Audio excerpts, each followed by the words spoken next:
Hello good evening आप सभी साथियों को स्वागत है हमारे एसएमसी समस्तीपुर के यूट्यूब प्लेटफॉर्म पर। और आज बहुत ही महत्वपूर्ण टॉपिक को देखने जा रहे हैं। जो टॉपिक होगा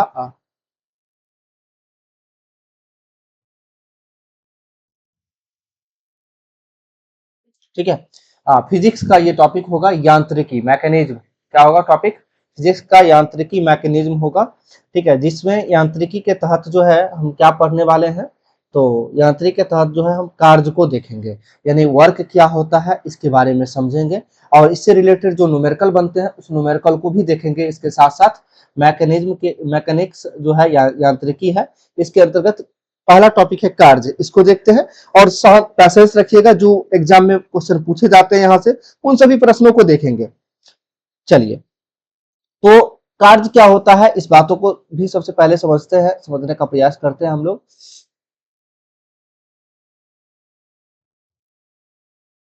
ठीक है, तो वर्क के बारे में आप सभी साथी जानते हैं कि वर्क को जो है हम वर्क बराबर क्या बोलते हैं, बल इंटू बल के दिशा में विस्थापन जो होता है उसे ही वर्क बोला जाता है।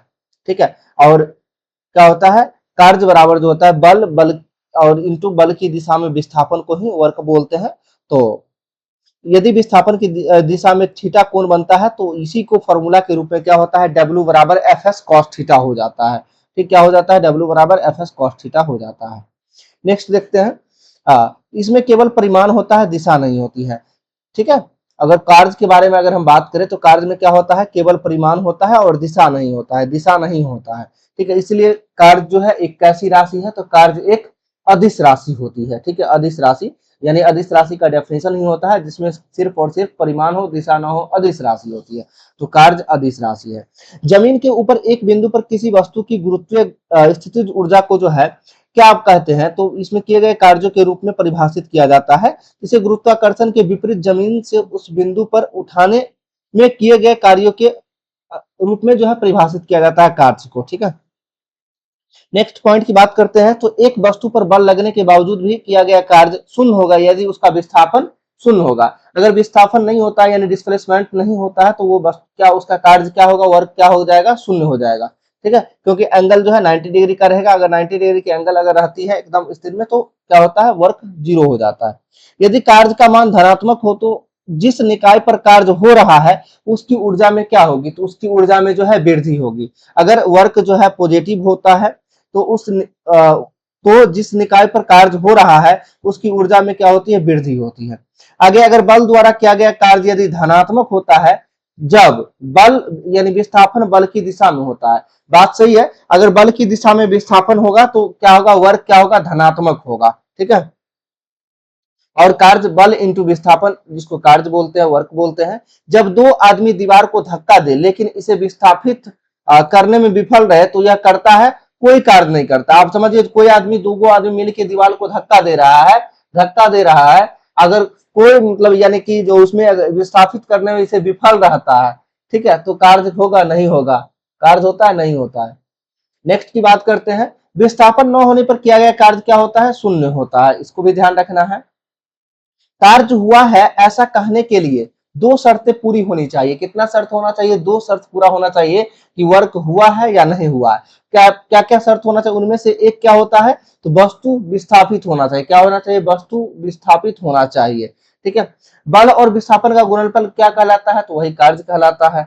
ठीक है, जब विस्थापन डैश यानी बल की दिशा में होता है तो बल द्वारा किए गए कार्य को ऋणात्मक माना जाता है। जब विस्थापन जो है बल द्वारा किए गए कार्य को, ये जब विपरीत दिशा में अगर यदि कार्य होगा, यानी बल जिधर लगा रहे हैं उसके विपरीत दिशा में यदि कार्य हो रहा है उसको क्या बोलते हैं, ऋणात्मक वर्क बोलते हैं। ठीक है, ऋणात्मक माना जाता है। और जब जिस दिशा में लगाते हैं उसी दिशा में विस्थापित होती है वस्तु तो वैसे को धनात्मक वर्क बोला जाता है। ठीक है, आगे बात करते हैं, किसी पदार्थ के उस पदार्थ की सतह से एक मुक्त इलेक्ट्रॉन को दूर करने के लिए लगने वाले आवश्यक कार्य की न्यूनतम राशि के रूप में परिभाषित किया जाता है, वह कार्य फलन कहलाता है। कार्य फलन क्या होता है, तो जो किसी पदार्थ को जो है उस पदार्थ की सतह से एक मुक्त इलेक्ट्रॉन को दूर करने के लिए लगने वाले आवश्यक कार्य की न्यूनतम राशि के रूप में कार्य फलन को परिभाषित किया जाता है। अब देखते हैं इससे रिलेटेड जो है कुछ न्यूमेरिकल को देखते हैं, न्यूमेरिकल क्या क्या इससे रिलेटेड पूछे जाते हैं एग्जाम में, इस चीजों को भी समझने का प्रयास करेंगे। कहा जा रहा है एक वस्तु पर 125 न्यूटन का बल कार्य कर रहा है, उस वस्तु को बल की दिशा में 5 मिनट तक 5 मीटर तक हटाया जाता है, तो बल द्वारा किया गया कार्य क्या होगा। अब ध्यान से समझने का प्रयास करेंगे, जो एक वस्तु पर कितना न्यूटन का बल कार्य कर रहा है, तो 125 न्यूटन, ठीक है। और कहा जा रहा है उस वस्तु को 5 जो है मीटर तक हटाया जाता है, तो बल द्वारा किया गया कार्य क्या होगा। तो आप देखते हैं इसके क्या होगा, तो बल द्वारा क्या गया कार्य क्या होता है, तो ये इस सूत्र वर्क बराबर एफ डी सूत्र से हम निकालने का प्रयास करेंगे। तो क्या हो जाएगा, वर्क बराबर यानी बल इंटू विस्थापन, तो 125 इंटू 5 यानी टोटल वर्क का मात्रक क्या होता है, जूल होता है। तो कितना हो जाएगा 125 इंटू 5, 625 जूल जो है इसका राइट आंसर हो जाएगा, ठीक है। डी मतलब डिस्प्लेसमेंट होता है यानी विस्थापन होता है, जिसको हम लोग एस से डिनोट भी करने का काम करते हैं। चलिए आगे बात करते हैं, क्वेश्चन नंबर 2 में क्या कहा जा रहा है, यदि कोई व्यक्ति 50 न्यूटन के बल सहित 10 मीटर की दूरी तक ट्रॉली को खींचता है, तो उसके द्वारा किया गया कार्य क्या होगा। अब देखिए 50 न्यूटन का बल काम करता है और कितना देर तक, तो कितना दूरी, तो 10 मीटर की दूरी तक जो है ट्रॉली को खींचता है, तो उसके द्वारा किया गया कार्य क्या हो जाएगा, तो 50 इंटू 10 कितना 500 जूल हो जाएगा। कितना हो जाएगा राइट आंसर 500 जूल हो जाएगा, ठीक है। क्वेश्चन नंबर 3 है, एक लड़का 4 केजी के स्कूल बैग को 30 सेकंड तक पकड़ता है, उसके द्वारा किए गए कार्य की मात्रा जूल में क्या होगी। अब एक लड़का है क्या करता है, 4 केजी का बैग है उसको 30 सेकंड तक पकड़ता है, तो भार द्वारा जो है नीचे की ओर लगने वाला बल जो होता है वो mg होता है। क्या होता है, mg होता है।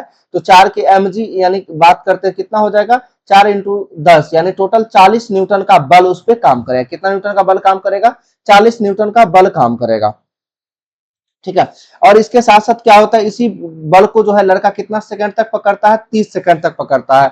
तो बल इस टू विस्थापन की बात करते हैं, तो विस्थापन जो है इसमें क्या होगा, पकड़ के रखता है ना, तो विस्थापन क्या होगा, 0 हो जाएगा। कहने का मतलब एक ही स्थान पे आपको क्वेश्चन में ही समझेंगे, यहाँ पे क्या करा, बैग को 30 सेकंड तक पकड़ता है, उसके द्वारा किया गया कार्य, तो इधर उधर तो कहीं जाता नहीं है, तो वर्क क्या हो जाएगा उसका, शून्य हो जाएगा, यानी 40 इंटू 0 यानी कितना हो जाएगा, 0। चलिए एक बस 4000 न्यूटन के स्थिर बल से चलती है, बस द्वारा किया गया कार्य 2000 जूल है, तो बस द्वारा तय की गई दूरी कितना होगा। अब सिंपल सी बात है, अब देखिए कितना 4000 न्यूटन का स्थिर बल से चलता है, बस द्वारा किया गया कार्य 2000 जूल है, आपको वर्क भी दे दिया है, आपको विस्थापन फाइंड करना है। विस्थापन फाइंड करना यानी F इंटू एस बराबर आपको कितना दिया गया है, 4000 दिया गया है, जिसमें आपको F के जगह पे कितना दिया गया है, तो किया गया कार्य कितना है, अच्छा सॉरी 4000 न्यूटन के बल के काम करता है ना, एक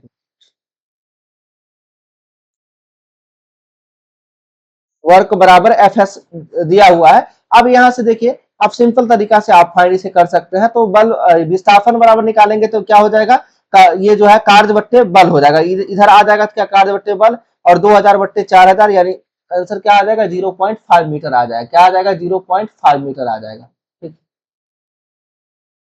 नेक्स्ट क्वेश्चन नंबर 5 है, 5 नंबर क्वेश्चन में क्या कहा जा रहा है, यदि एक मॉल में कोई व्यक्ति 50 न्यूटन के बल से ट्रॉली खींचता है, जिससे ट्रॉली 30 मीटर विस्थापित होती है। देखिए सारा प्रश्न जो है ये रेलवे के एग्जाम में पूछा हुआ है, ये भी आरआरबी ग्रुप डी 15/11/2018 के जो है सेकेंड शिफ्ट में पूछा हुआ है, ठीक है। तो यदि एक मॉल में कोई व्यक्ति जो है 50 न्यूटन के बल से ट्रॉली खींचता है, जिससे ट्रॉली 30 मीटर विस्थापित होती है, तो किए गए कार्य की जो है गणना करना है आपको।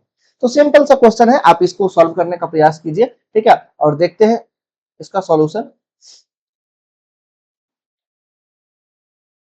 तो बल बराबर 50 न्यूटन, विस्थापन 30 मीटर दिया गया, फॉर्मूला पे बैठाएंगे 50 और 30 को मल्टीप्लाई करेंगे, कितना आ जाएगा, टोटल 1500 जूल आ जाएगा, जो कि राइट आंसर 1500 जूल हो जाएगा। नेक्स्ट क्वेश्चन नंबर 6 है, जब बल की दिशा में 10 मीटर की दूरी पर जो है 10 न्यूटन के बल के तहत एक वस्तु स्थानांतरित होती है, तो कार्य की मात्रा क्या होगा। अब देखिए 10 मीटर की दूरी पर है, 10 न्यूटन के बल के तहत जो है एक वस्तु स्थानांतरित होती है, तो कार्य की मात्रा निकालना है। तो सिंपल सा क्वेश्चन, विस्तार यानी 10 मीटर की दूरी, यानी कहने का मतलब क्या हुआ, विस्थापन क्या हुआ वस्तु का, 10 मीटर का हुआ, ठीक है। वस्तु पर लगाए गए बल की यदि हम बात करते हैं, तो बल क्या हो जाएगा, 10 न्यूटन आपके क्वेश्चन में कहा जा रहा है 10 न्यूटन का बल काम करता है, तो 10 न्यूटन यहाँ से बल आ जाएगा। तो वर्क बराबर क्या होता है, एफ एस यानी बल उल्टी डिस्प्लेसमेंट यानी 10 दहे 100 जूल जो है इसका राइट आंसर हो जाएगा।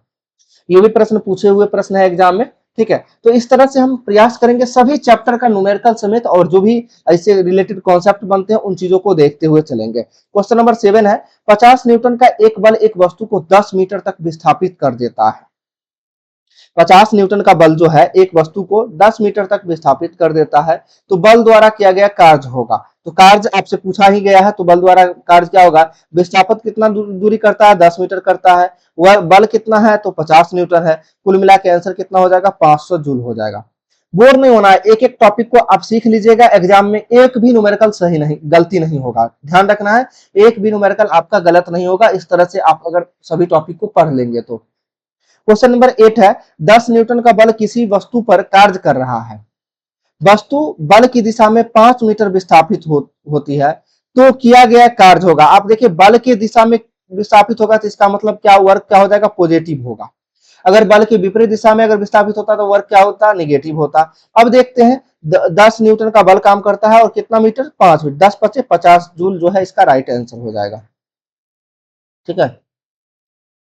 9 नंबर क्वेश्चन है यदि किया गया कार्य शून्य है तो बल और विस्थापन के बीच का कोण, जब वर्क जब शून्य होगा तो एंगल कितना डिग्री का होगा, 90 डिग्री का होगा, क्योंकि cos 0 0 सॉरी cos 90 0 होता है, ठीक है, cos 0 1 cos 90 0, ठीक है। तो 90 डिग्री का एंगल जो बनेगा बल और विस्थापन के बीच कितना, 90 डिग्री, तो वर्क क्या होता है, 0 होता है।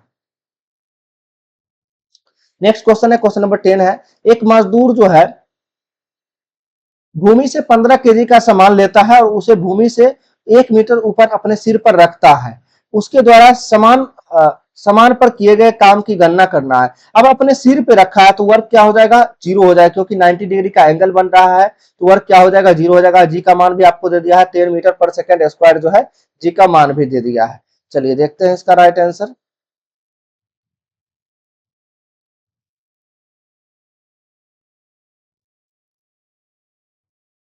चलिए दिया गया है वस्तु का भार दिया गया है 15 केजी भार है और वस्तु की भूमि से ऊंचाई 1 मीटर है, और लेकिन जो गुरुत्वीय त्वरण की बात करते हैं तो 10 मीटर पर सेकंड स्क्वायर जो है इसका गुरुत्वीय त्वरण दिया गया है, जी का मान दिया गया है। अगर व्यक्ति के द्वारा कार्य जो निकालते हैं डब्ल्यू क्या होता है, वो mgh होता है, क्या होता है, mgh होता है। एम की बात करते हैं तो मास कितना है 10 केजी, गुरुत्वीय त्वरण की बात करते सॉरी मास 15, ठीक है, द्रव्यमान और 10 न्यूटन ये बल लग रहा है, ये जो जी का मान है गुरुत्वीय त्वरण का मान है, और जो है एच की बात करते हैं हाइट कितना है, 1 मीटर ऊंचाई कहा जा रहा है, तो mgh बराबर कितना 150 जूल जो है इसका राइट आंसर हो जाएगा। चलिए देखते हैं नेक्स्ट क्वेश्चन, क्वेश्चन नंबर 11 है कार्य शून्य होने की स्थिति में जो है विस्थापन और लगाए जाने वाले बल के बीच का कोण क्या होगा। तो जब कार्य शून्य की बात करते हैं तो कार्य शून्य होने की स्थिति में क्या बल दोनों का मान कितना हो जाएगा, 90 डिग्री हो जाएगा, एंगल का मान कितना 90 डिग्री। नेक्स्ट क्वेश्चन है क्वेश्चन नंबर 12 का जरा एक पुली 100 मीटर की दूरी तक 50 न्यूटन का भार उठाता है, कितना, 100 मीटर की दूरी तक जो है 500 न्यूटन का भार उठाता है, सॉरी 50 बोला गया था, 500 न्यूटन का भार उठाता है, उसके द्वारा किया गया कार्य क्या होगा। अब ध्यान से समझना है 500 न्यूटन का भार उठाकर कितना मीटर तक चलता है, 100 मीटर तक चलता है, उसके द्वारा किया गया कार्य शून्य है, क्योंकि बल एवं विस्थापन के बीच का कोण जो है कितना डिग्री का होता है, 90 डिग्री का कोण बन रहा है, वर्क कितना हो जाएगा, 0 हो जाएगा, ठीक है, क्योंकि वो चलता है, रखने की बात नहीं करता है कि वस्तु को उठाकर रख दिया है, वो 100 मीटर तक चलता है, ठीक है, ध्यान रखना है। नेक्स्ट टॉपिक की बात करते हैं पावर, यानी क्या है, शक्ति। और शक्ति से रिलेटेड जो प्रश्न एग्जाम में बनते हैं, जो क्वेश्चन पूछे जाते हैं, उन चीजों को देखते हैं, ठीक है। तो आज का टॉपिक जो है वर्क और पावर, ये दोनों चीजों को हम देखेंगे। नेक्स्ट वीडियो में इसके आगे की टॉपिक की बात करेंगे और इसमें जितने भी प्रश्न जो है हर एक टॉपिक से एग्जाम में पूछे गए हैं उन प्रश्नों को देखते हुए आगे बढ़ेंगे, ठीक है। तो पावर, तो कार्य करने की दर क्या कहलाती है, शक्ति कहलाती है, क्या कहलाती है, कार्य करने की दर को शक्ति बोलते हैं, यानी पावर बोलते हैं। और शक्ति को जो व्याख्यायित किया जाता है कार्य करने की दर अथवा ऊर्जा स्थानांतरण की दर, ऊर्जा स्थानांतरण की दर को भी जो है शक्ति ही बोलते हैं। कार्य करने की दर या ऊर्जा स्थानांतरण की दर को जो है शक्ति कहते हैं। यदि कोई कारक यानी टी समय में डब्ल्यू वर्क करता है तो उसकी पावर क्या होगी, तो पी बराबर जो है वर्क बाय टाइम होता है, यानी डब्ल्यू बार टी होता है। P बराबर क्या होता है, W बार T होता है। नेक्स्ट है, जहां यानी शक्ति बराबर क्या होता है, तो W बार T होता है, जहां W का अर्थ क्या होता है, वर्क होता है यानी कार्य होता है। भौतिक मात्रा किए गए कार्य की गति को मापती है, किसमें मापती है, तो शक्ति में मापती है। भौतिक मात्रा का नाम बताएं जो बल और वेग के गुणनफल से प्राप्त होता है, तो बल और वेग के गुणनफल से प्राप्त होता है वह क्या होता है, शक्ति ही होता है।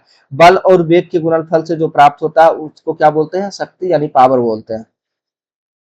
एक अधिक शक्तिशाली इंजन कम समय में अधिक कार्य कर सकता है, जैसे एक हवाई जहाज कार की तुलना में कम समय में अधिक दूरी तय करता है। अतः हवाई जहाज कार से अधिक शक्तिशाली। यह उदाहरण है किसका, शक्ति का उदाहरण। किसका उदाहरण है, शक्ति का उदाहरण है यानी पावर का उदाहरण है। अब देखते हैं इससे रिलेटेड जो प्रश्न बनते हैं एग्जाम में उस क्वेश्चन को देखने का काम करते हैं। ठीक है, न्यूमेरिकल क्वेश्चन है शक्ति से रिलेटेड यानी पावर से रिलेटेड। 80 केजी की वस्तु जो है 40 मीटर की ऊंचाई तक लगभग 50 सेकेंड में ऊपर उठाने हेतु आवश्यक औसत शक्ति क्या होगा। अब देखिए कितना वस्तु है, 80 केजी की वस्तु है, कितना मीटर ऊंचाई तक, 40 मीटर की ऊंचाई तक, लगभग कितना सेकंड तक, 50 सेकंड में जो है उठाने हेतु जो है आवश्यक औसत शक्ति क्या होगा। और जहां पे जी का मान जो है कितना दिया गया है, 10 मीटर पर सेकंड स्क्वायर दिया गया है। अब देखते हैं स्थितिज ऊर्जा बराबर क्या होता है, तो क्या होता है, mgh होता है। तो शक्ति बराबर जो है यानी स्थितिज ऊर्जा, उसी को हम क्या बोलेंगे, कार्य बोलेंगे, कार्य बट्टे समय। तो शक्ति बराबर हम जानते हैं वर्क बार क्या होता है, टाइम होता है। ठीक है, वर्क बार टाइम होता है। और वर्क को हम क्या ले लेंगे, mgh ले लेंगे, यानी स्थितिज ऊर्जा की बात करते हैं। ऊर्जा में जो है परिवर्तन भी वह शक्ति ही कहलाता है, स्थानांतरण जो है वह शक्ति ही कहलाता है। तो mgh बार t, mgh m का मान 80 दिया गया है, g का मान की बात यदि करते हैं तो g का मान कितना है, 10 दिया गया है। और h की बात करते हैं तो 40 मीटर ऊंचाई हाइट दिया गया है। तो mgh और बट्टे की बात, समय की बात करते हैं, कितना सेकंड समय दिया गया है, 50 सेकंड का समय दिया गया है। 50 से भाग करेंगे, 1 0 1 0 कट जाएगा, 8 5 40, 8 8 64, 640 जूल जो है पर सेकंड इसका राइट आंसर हो जाएगा। क्या हो जाएगा, 640 जूल पर सेकंड इसका आंसर हो जाएगा। चलिए नेक्स्ट क्वेश्चन देखते हैं, क्वेश्चन नंबर 2 देखते हैं। कहा गया 50 केजी भार का एक लड़का 45 चरणों की जो है सीढ़ियां 9 सेकंड में चढ़ जाती है। जितना 50 केजी भार का एक लड़का है 45 चरण यानी 45 स्टेप की सीढ़ी जो है वो 9 सेकंड में चढ़ती है। यदि प्रत्येक चरण की ऊंचाई जो है 15 सेंटीमीटर है तो उसकी शक्ति का पता लगाना है। तो सेम चीज है, जी का मान यहाँ पे भी दिया गया है, 10 मीटर पर सेकंड स्क्वायर दिया गया है। तो सेम क्वेश्चन सेम ही है, देखते हैं। पिंड का भार की बात करते हैं तो 50 केजी जो है पिंड का भार हो जाएगा। पिंड का भार कितना, तो 50 केजी। अब क्योंकि क्वेश्चन में दिया गया है 50 केजी भार का एक लड़का है तो भार कितना हो जाएगा, 50 केजी। चढ़ी गई ऊंचाई की बात करते हैं तो 45 इंटू 15 की बात करते हैं, क्योंकि यह जो है 45 चरणों की सीढ़ी है और कितना सेकंड में चढ़ता है, 15 सेकंड में चढ़ जाता है।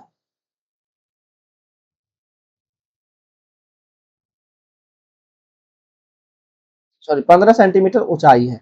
हाँ 45 चरण की सीढ़ी है और 15 सेंटीमीटर ऊंचा एक सीढ़ी है, एक चरण 15 सेंटीमीटर। तो टोटल ऊंचाई की बात करते हैं तो 45 इंटू 15 कर देंगे तो कितना आ जाएगा, 6.75 मीटर आ जाएगा। क्या आ जाएगा, 6.75 मीटर आ जाएगा। ठीक है, इसके बाद यदि बात करते समय की बात करते हैं तो 9 सेकंड जो है 9 सेकंड इसका टाइम दिया गया है। और गुरुत्वीय त्वरण की बात करते हैं तो 10 मीटर पर सेकंड स्क्वायर जो है गुरुत्वीय त्वरण हो जाएगा। ठीक है, आगे बात स्थितिज ऊर्जा mgh क्या हो जाएगा इसका, तो 50 इंटू 10 इंटू 6.75, इसको सॉल्व करेंगे 3375 जूल आ जाएगा। नेक्स्ट यदि बात करते हैं स्थितिज ऊर्जा क्या होता है, बट्टे समय से यानी शक्ति बराबर, तो स्थितिज ऊर्जा तो आपको पता है 3375 है। और समय की बात करते हैं तो 9 सेकंड है, इसको 3375 बट्टे 9 करेंगे कितना कटेगा, 375 वाट जो है इसका राइट आंसर आ जाएगा। ठीक है, नेक्स्ट क्वेश्चन नंबर 3 है, यदि 40 न्यूटन भार वाली कोई लड़की 160 वाट की शक्ति से 20 सेकंड तक रस्सी पर चढ़ती है, कितना सेकंड तक चढ़ती है, 20 सेकंड तक रस्सी पर चढ़ती है, तो वह कितनी ऊंचाई पर पहुंच जाएगी, वह कितनी ऊंचाई तक पहुंच जाएगी। आपको कितना वेट दिया गया है, 40 न्यूटन भार दिया गया है, कितना दिया गया है, 40 न्यूटन भार दिया गया है।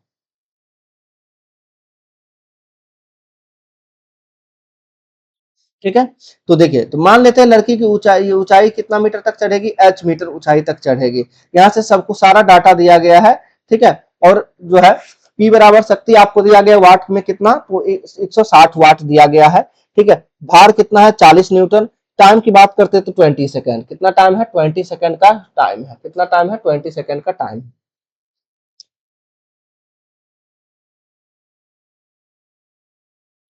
20 सेकेंड का टाइम है, तो यहाँ से जो है पी बराबर शक्ति बराबर क्या, mgh बट्टे क्या हो जाएगा, टाइम हो जाएगा, mgh बट्टे टाइम। तो mgh 40 × 10 इंटू क्या, h की जगह पे h ही रहने देते हैं, माने हैं h ऊंचाई तक चढ़ती है, और यहाँ से h का मान कितना आ जाएगा, 8 मीटर आ जाएगा। तो एक एक न्यूमेरिकल को आप आसानी से पहले वीडियो को पॉज कीजिएगा, पॉज करके आप बनाने का प्रयास कीजिएगा, ठीक है। उसके आगे आप जो है आप फिर आपको सॉल्यूशन देख लीजिएगा, ठीक है।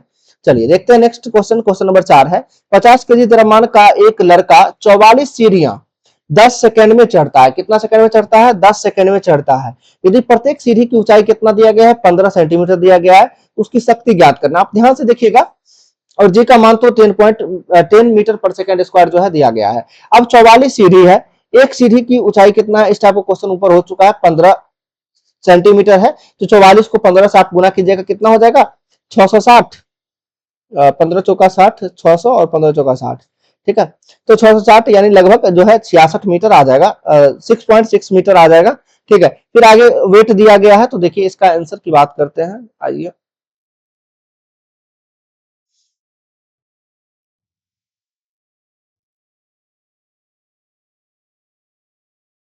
तो शक्ति बराबर वर्क बट्टे क्या हो जाएगा, टाइम हो जाएगा। वर्क को हम क्या, स्थितिज ऊर्जा बट्टे टाइम भी लिख सकते हैं। तो स्थितिज ऊर्जा का क्या होता है, mgh होता है, mgh बट्टे टाइम। तो m बराबर 50 केजी है, g बराबर 10 मीटर पर सेकंड स्क्वायर है, और t बराबर 10 सेकंड है। और यहाँ से आप h आपको फाइंड करना है, ऊंचाई फाइंड करना है। तो ऊंचाई आसानी से फाइंड कर, ऊंचाई क्या आ जाएगा, 44 × 15 बट्टे 100, मीटर में कन्वर्ट करने के लिए ये आ जाएगा, बट्टे 100 आ जाएगा। और शक्ति बराबर क्या हो जाएगा, तो पावर बराबर क्या हो जाएगा, mgh बट्टे, ठीक है, टाइम। तो टी के जगह पे कितना ले लेंगे, 10 ले लेंगे, तो यहां से सॉल्व कीजिएगा, 330 वाट जो है राइट आंसर होगा।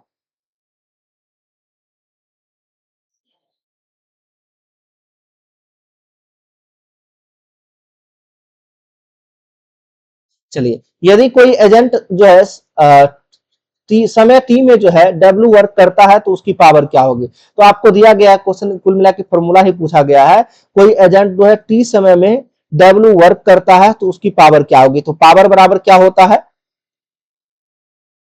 शक्ति पावर बराबर क्या हो जाएगा, कार्य बटे समय हो जाएगा, वर्क बटे टी हो जाएगा, डब्ल्यू बार टी।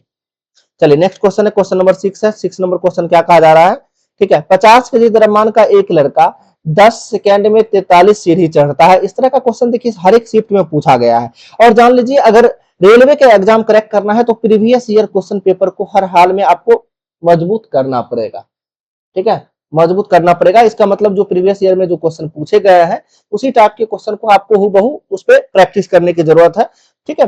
तो देखिए 10 केजी द्रव्यमान का एक लड़का कितना 10 सेकंड तक क्या करता है, 10 सेकंड में 43 सीढ़ी चढ़ता है।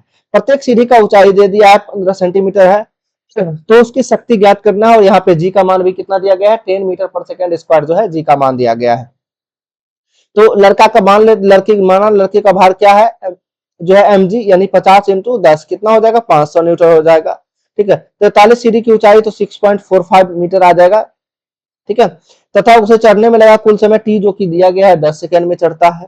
उसका गुरुत्व त्वरण ये भी दिया गया है, p निकालना है तो आसानी से निकाल सकते हैं, यहाँ सॉल्व कीजिएगा, जो कि आंसर क्या आ जाएगा, 322.5 वाट राइट आंसर आ जाएगा, ठीक है।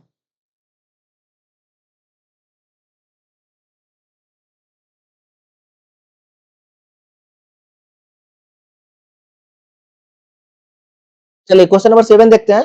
50 केजी द्रव्यमान का एक लड़का 45 सीढ़ियां 10 सेकंड में चढ़ती है। सेम टाइप का क्वेश्चन है, आप सॉल्यूशन देख लीजिए एक नजर, ठीक है। और वीडियो को स्टॉप करके आप बनाने का प्रयास कीजिएगा, ठीक है, और समझ में भी आ जाएगा, अच्छे से लिखा हुआ है, ठीक है। चलिए, तो आज का वीडियो यहीं पे रहने देते हैं। नेक्स्ट टॉपिक है एनर्जी, ऊर्जा। ऊर्जा से संबंधित जो भी क्वेश्चंस बनते हैं, उस क्वेश्चंस को जो है नेक्स्ट वीडियो में हम देखेंगे, ठीक है। तो फिलहाल आपको क्या है, जो जो टॉपिक है वर्क और पावर यानी कार्य और शक्ति, इन दोनों से संबंधित जितने भी क्वेश्चंस बनते थे, जो एग्जाम में न्यूमेरिकल पूछे गए हैं, तो न्यूमेरिकल से डरना नहीं है, आप प्रयास कीजिए उसको सीखने का। कुछ नहीं है, फॉर्मूला बेस होता है। अगर आपको मैथ आता है तो न्यूमेरिकल भी आएगा, ऐसा नहीं कि न्यूमेरिकल नहीं आ सकता है, न्यूमेरिकल नहीं बनेगा आपसे, वो भी बनेगा। लेकिन सिर्फ और सिर्फ आपको प्रयास क्या करना है, फॉर्मूला ध्यान से समझना है। और फॉर्मूला तभी याद होगा जब आप उससे रिलेटेड 8 से 10 क्वेश्चन आप सॉल्व कीजिएगा, आपको फॉर्मूला ऑटोमेटिक याद हो जाएगा, आपको करना नहीं पड़ेगा, आप 8 से 10 क्वेश्चन सॉल्व कीजिए, फॉर्मूला याद हो जाएगा। ठीक है, एक भी न्यूमेरिकल के क्वेश्चन नहीं छूटेंगे आपके सामने। जो एएलपी टेक्नीशियन की एग्जाम है उस एग्जाम के लिए काफी इंपॉर्टेंट है न्यूमेरिकल्स। ठीक है, और फिजिक्स देख ही रहे हैं कितना महत्वपूर्ण है। चलिए तो रहने देते हैं आज के लिए इतना ही, तब तक के लिए धन्यवाद आप सभी को, बाय ऑल ऑफ यू।